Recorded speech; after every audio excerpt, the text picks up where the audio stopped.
சோழவரம் அருகே 17 வயது சிறுவன் வீட்டில் கை கால்கள் கட்டப்பட்டும் கழுத்து அறுத்தும் கொடூர கொலை. சடலத்தை கைப்பற்றி போலீசார் தீவிர விசாரணை. திருவள்ளூர் மாவட்டம் சோழவரம் அடுத்த அளமாதி தீரன் சின்னமலை தெருவை சேர்ந்தவர் பாபு 17.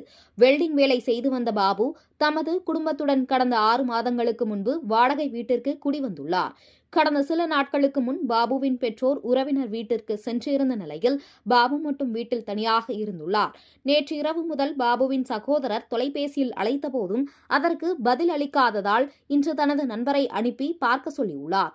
வீடு பூட்டியிருந்த நிலையில் வீட்டின் பூட்டை உடைத்து பார்த்தபோது 17 வயது சிறுவனான பாபு கை கால்கள் கட்டப்பட்டு கட்டிலில் கழுத்து அறுக்கப்பட்ட நிலையில் சடலமாக கிடந்துள்ளார். இதனை கண்டு அதிர்ச்சி அடைந்த அக்கம்பக்கத்தினர் சோழவரம் காவல்துறையினருக்கு தகவல் கொடுத்தனர். இந்த தகவலின் பேரில் சம்பவ இடத்திற்கு வந்த சோழவரம் காவல்துறையினர் சடலத்தை கைப்பற்றி பிரேத பரிசோதனைக்காக சென்னை ஸ்டான்லி அரசு மருத்துவமனைக்கு அனுப்பி வைத்தனர். இந்த கொலை சம்பவம் குறித்து வழக்கு பதிவு செய்து சோழவரம் காவல்துறையினர் நண்பர்களிடையே கஞ்சா போதையில் கொலை சம்பவம் அரங்கேறி உள்ளதா, கள்ளக்காதல் உறவில் ஏற்பட்ட தகராறில் கொலை சம்பவம் அரங்கேறி உள்ளதா என பல்வேறு கோணத்தில் விசாரணை செய்து வருகின்றனர்.